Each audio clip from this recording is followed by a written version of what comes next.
I remember a time when the world felt perfectly aligned, like a perfectly rendered game environment, every texture sharp, every path clear. I was Jason, 26, living in Austin, Texas, a city that vibrated with creative energy. My passion, my obsession, was building narrative-driven indie games. I wasn't interested in the next big shooter or endless mobile clicker. I wanted to craft worlds, intricate tapestries of story and character that players could lose themselves in. My apartment, a controlled chaos of monitors, concept art, and caffeine, was my sanctuary, my forge. And for a while, I thought I had found my co-pilot in life, too. Scarlett. She was a game reviewer, sharp, articulate, with an eye for detail that I initially admired. Her critiques were incisive, often brutal, but I thought they came from a place of wanting the medium to be better, to push boundaries. We met at an industry mixer, a loud, pulsing event I usually dreaded. She had cornered me near the indie games section, where my first small project, a pixel art psychological horror, was being shown. She picked it apart, piece by piece, not unkindly at first, but with a precision that left me feeling exposed. And yet, there was an allure to her directness, a challenge.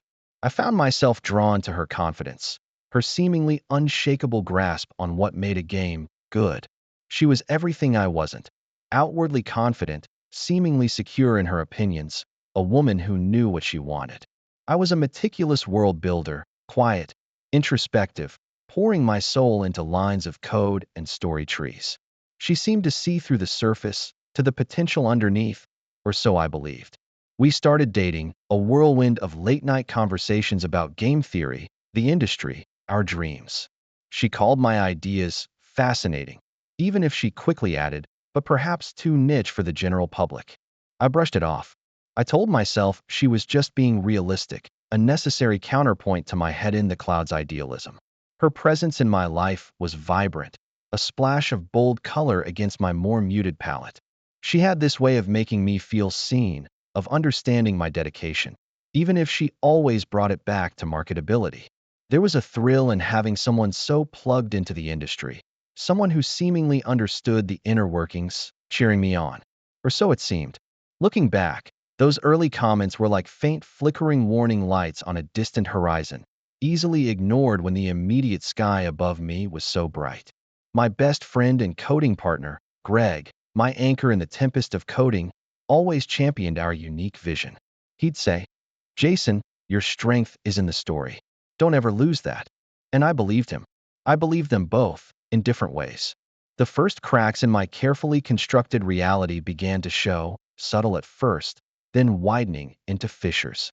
Scarlett's constructive criticism started to morph. It wasn't about refining mechanics or polishing narrative threads anymore. It became a constant, low-humming derision of my entire approach. My new project, tentatively titled Echoes of Aethel, was a sprawling, lore-rich RPG, a world I had been building in my head since I was a teenager. It was complex, demanded player investment, and wasn't designed for instant gratification. Scarlett hated it. Not the idea of it, not the premise, but its very essence. She would sit beside me as I worked, a glass of wine in her hand, and make comments that felt like tiny stabs. "Darling, who has time for a game that requires a degree in ancient history just to understand the backstory?" she'd say, her voice dripping with a faux sweet concern. Or, "It's beautiful, yes, conceptually, but it's so self-indulgent. Where's the mass appeal? Where's the hook that gets someone to spend $15 instead of 5? She'd gesture dismissively at my concept art, at the intricate diagrams of character relationships and faction politics.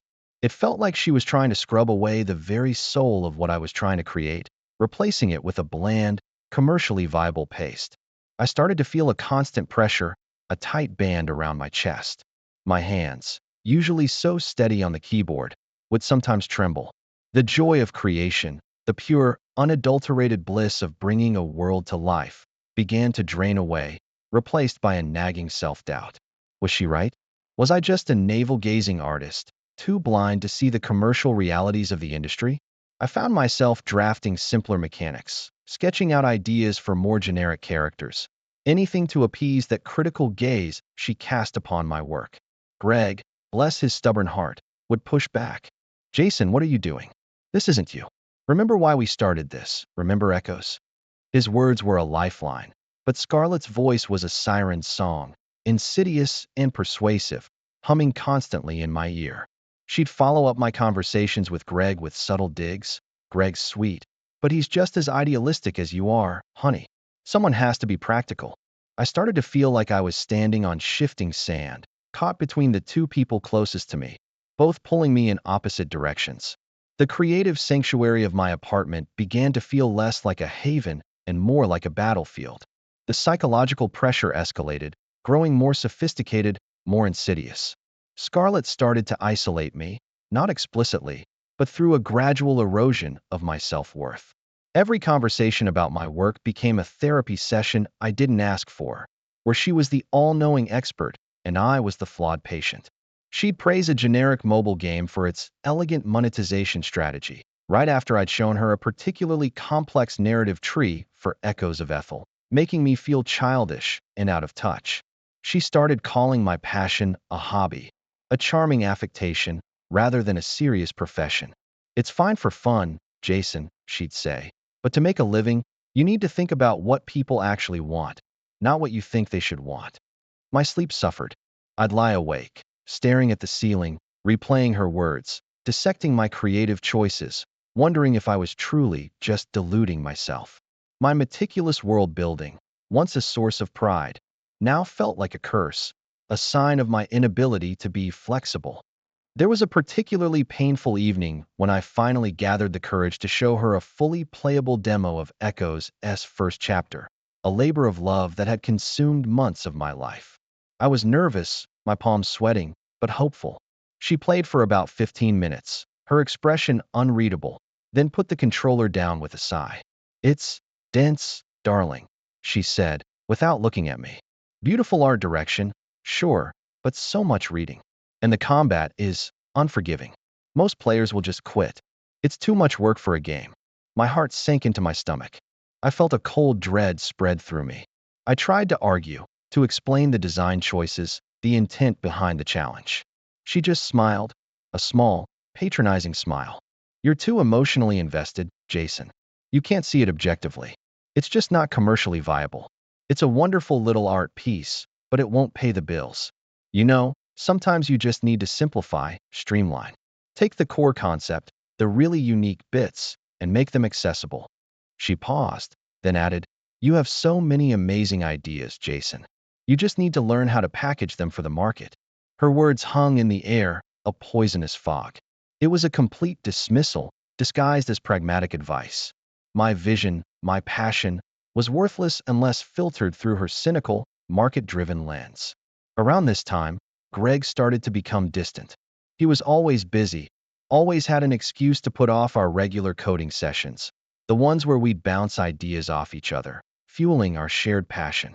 He'd seem uncomfortable whenever echoes came up, vaguely muttering about other opportunities or exploring new tech. I tried not to think much of it, attributing it to the growing pressures of the indie scene. Or maybe he was just burnt out. I convinced myself he was still my rock, my sounding board. I still needed someone to believe in the essence of what I was building. But even with Greg, a subtle shift had occurred. He no longer defended my vision with the same fervor. His eyes would dart away when I brought up Scarlett's criticisms, a strange shadow crossing his face. I felt like I was drowning, and the people I trusted most were either throwing me stones or just watching from the shore. The gaslighting became more blatant, more frequent. I'd mention an idea, a mechanic, a character arc I'd developed for Echoes, something I was genuinely excited about, and she'd nod. Then later, months later, bring it up as if it were a new revelation she'd just had, or even attribute it to some industry trend. You know, Jason, I was thinking the other day, she'd start, what if you had a system where player choices subtly affected the environment, almost organically? And I'd remember telling her that exact concept for Echo's dynamic world state system, describing it to her in detail during a late-night coding session. When I'd gently remind her, she'd laugh, a light, airy sound that was more dismissive than amused. Oh, did you say that? I must have forgotten. So many ideas floating around, darling. It's hard to keep track, but it's a good one. You should really develop that. It made me doubt my memory, my sanity. Had I really said that? Or was it just a half-formed thought she plucked from my mind and refined? I felt like my thoughts weren't even my own anymore, that she was mining my creative landscape, taking whatever gems she found, and presenting them back to me as a gift. One evening, after another particularly draining critique session where she dissected every aspect of Echoes with Sir Jekyll precision, declaring it dead on arrival in the current market, she leaned in, her voice conspiratorial. You know, Jason, I've been talking to a few people. There's a real hunger for something familiar but fresh. Something with a strong IP, but simplified mechanics. Like a classic fantasy setting, but with a mobile-friendly interface. A Clash of Clans meets Skyrim, you know? She started describing a game concept, and as she spoke, a cold wave washed over me. It was Echoes. Not Echoes as I envisioned it, but a stripped-down, streamlined, commercially optimized version of its core elements. The world, the factions, the unique character classes. The very ideas I had spent years meticulously crafting, reduced to buzzwords for a focus group. I felt a chill that had nothing to do with the Austin evening. I could barely breathe. I asked her, my voice feeling strangely detached. Where did you get these ideas, Scarlett? It sounds very similar to what I've been working on. She scoffed, a genuine scoff this time, devoid of the usual saccharine veneer. Darling, these are just obvious industry trends. Everyone's thinking this way. You just weren't thinking big enough. Or rather, small enough, in terms of market entry. She brushed it off, but her eyes, for a split second, flickered with something I couldn't quite place. Triumph? Calculation? It haunted me, a gnawing suspicion that started to eat away at me from the inside. The breaking point arrived with a sickening, violent jolt, shattering the fragile facade I had been desperately trying to maintain. It was the annual Austin Indie Showcase, an event that used to fill me with anticipation. This year, I went with a heavy heart, Echoes of Aethel still a sprawling, unfinished dream, its development stalled by my own spiraling doubt and Scarlett's relentless criticism. I felt apathetic, just going through the motions, looking for a distraction, maybe some fleeting inspiration to rekindle a flicker of passion. I was wandering past the main stage area, sipping a lukewarm coffee, when I heard a familiar voice cut through the buzz of the crowd. Scarlett. My stomach clenched. I moved closer, curiosity battling with a sudden wave of apprehension. She was on stage, microphone in hand, radiant, confident, holding court next to Greg, my best friend, my coding partner. They stood together, a united front, beaming. A huge screen behind them flickered to life, displaying a vibrant, stylized game trailer. My coffee cup slipped from my fingers, shattering on the polished concrete, but I didn't notice. My gaze was riveted to the screen. The art style was familiar, strikingly so. The character designs, the architectural motifs, the very feel of the world. It was a simplified, polished, almost generic version of Echoes of Aethel. My dream project. My world. The trailer ended, and the crowd applauded politely. Scarlett stepped forward, her voice ringing clear and triumphant. We are so incredibly excited to unveil Aethel's Echo, our new project, a passion project born from insight into what the modern gamer truly craves. She gestured to Greg. Greg, our lead programmer, has been instrumental in bringing this vision to life with his incredible practical coding skills, turning complex ideas into a streamlined, accessible experience. Greg offered a small, awkward wave, his eyes sweeping the crowd, carefully avoiding my general direction. Then Scarlett continued, and my role, of course, was providing the market insight, shaping the narrative, ensuring the game's viability. We started with some truly ambitious, perhaps overly ambitious, ideas. But with careful refinement, we've distilled the essence into something truly special. Something that will resonate with millions. My vision blurred. My ears roared. My hands, still stinging from the broken glass, started to tremble uncontrollably. Ethel's Echo. My title, almost perfectly reversed. My concepts. My world. My life's work, stolen, simplified, and then thrown back at me, repackaged as their brilliant innovation. The air felt thin, suffocating. I felt a primal scream rising in my throat, but it never escaped. Only a dry, raspy whisper. I pushed through the stunned silence that had fallen over me, a silent, raging storm building in my chest. I walked straight onto that stage, the few steps feeling like miles, my legs heavy, disconnected. Greg saw me first, his face blanching, a flicker of raw panic in his eyes. Scarlett, oblivious, was still basking in the glow of the stage lights. "Scarlett," I said, my voice hoarse, barely audible. "What is this?" She turned, her smile faltering as she recognized me, her eyes narrowing. "Jason, what are you doing here?" Her tone was annoyed, not surprised, not guilty. "This game," I managed, gesturing weakly at the screen, at the logo that bore my stolen child's name. "This is my game. My ideas. My world." She let out a short, dismissive laugh, a sound that twisted something deep inside me. "Don't be ridiculous, darling. These are just common tropes, universal concepts. You just weren't visionary enough to make it commercial." She leaned into the microphone, her voice carrying across the hushed audience. "He's a little too attached to his artistic integrity, you see. A brilliant conceptualizer. But sometimes you need to know when to let go of your darlings and embrace practicality." She looked at me, a cold, hard glint in her eyes. "You just weren't visionary enough to make it commercial, darling." My gaze snapped to Greg. He was pale, sweating. "Greg," I pleaded, my voice cracking. "Tell her. Tell them. We built this together. We talked about echoes for years." He wouldn't meet my eyes. He mumbled, looking down at his feet. "Look, Jason, it's business. Sometimes you have to make hard decisions. Move forward. This is a new direction. A viable direction." His words were a knife, twisted slowly in my gut. Business decisions. Moving forward. My best friend. My brother in code. The betrayal was a physical blow. It felt like every cell in my body was screaming. My vision swam, the lights of the showcase blurring into indistinct smears. The murmuring of the crowd, the pitying stares, the quiet whispers, they all blended into a deafening roar in my head. I couldn't breathe. I couldn't think.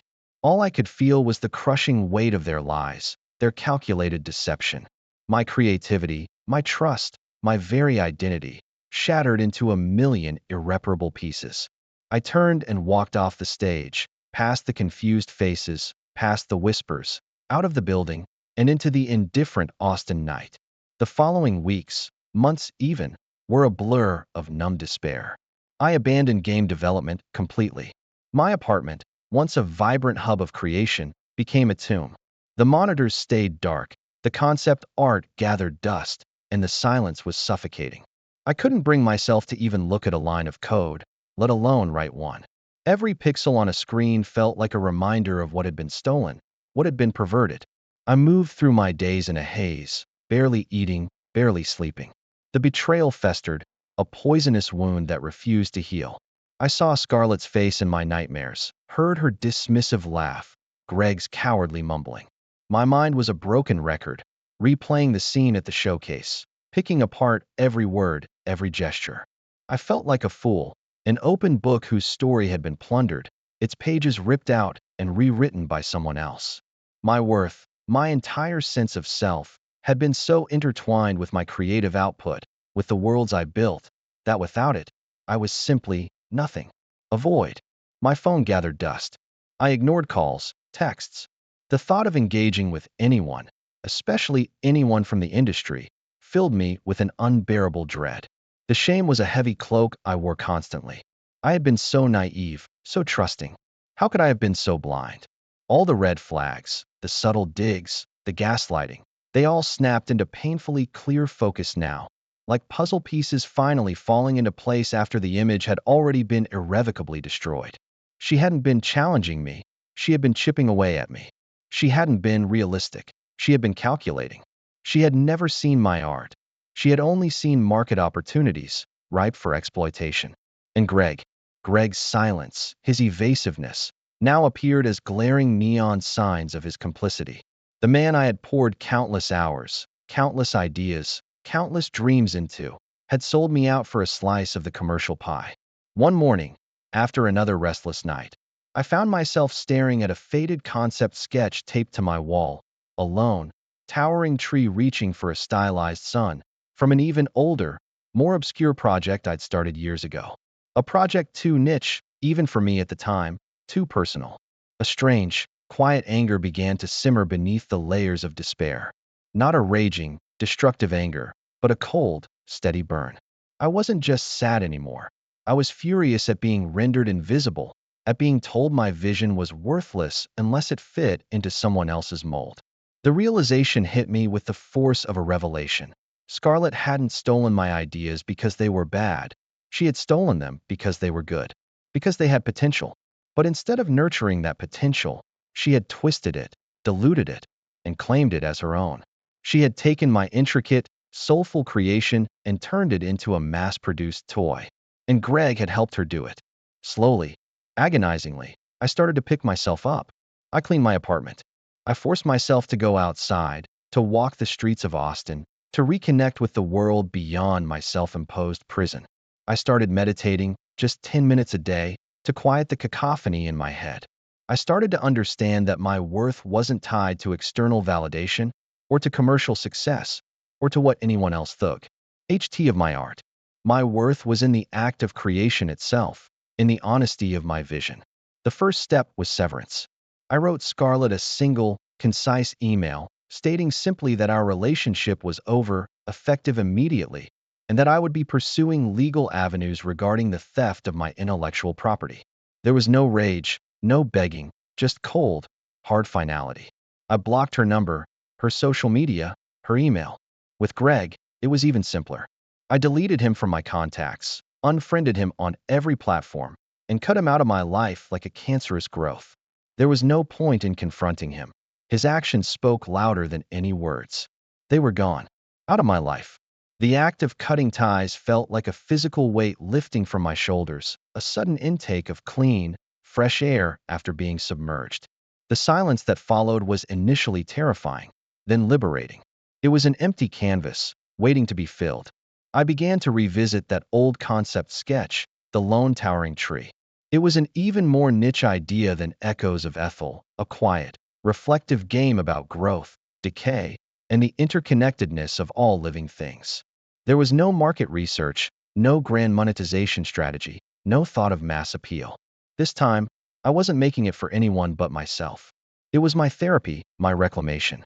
I started small, just coding snippets late at night, sketching concepts in a new notebook. The process was slow, difficult, fraught with moments of self-doubt and the lingering phantom pains of betrayal.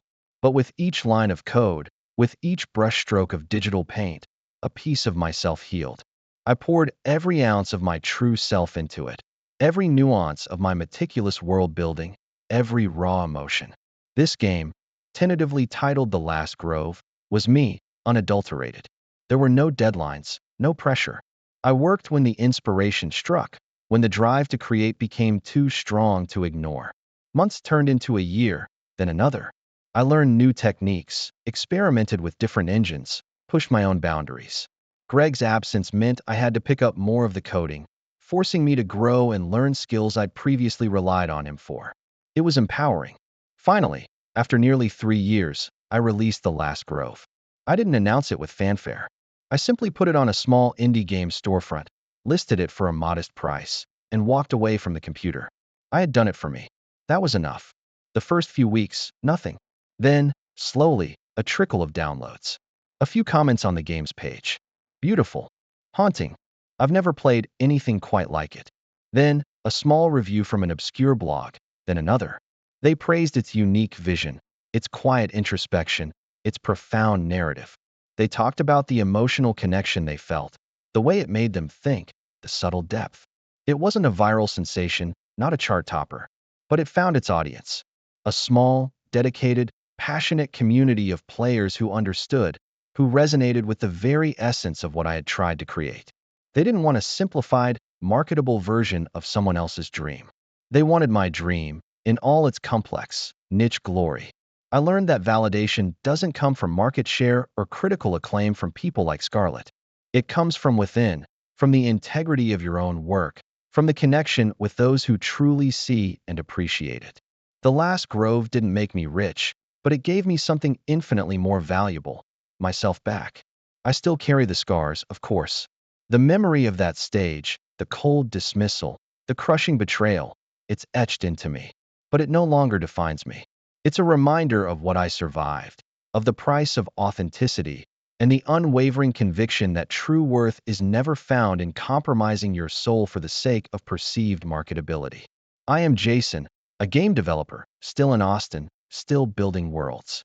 But now, I build them for the right reasons, with an unshakable belief in my own unique vision, liberated and whole.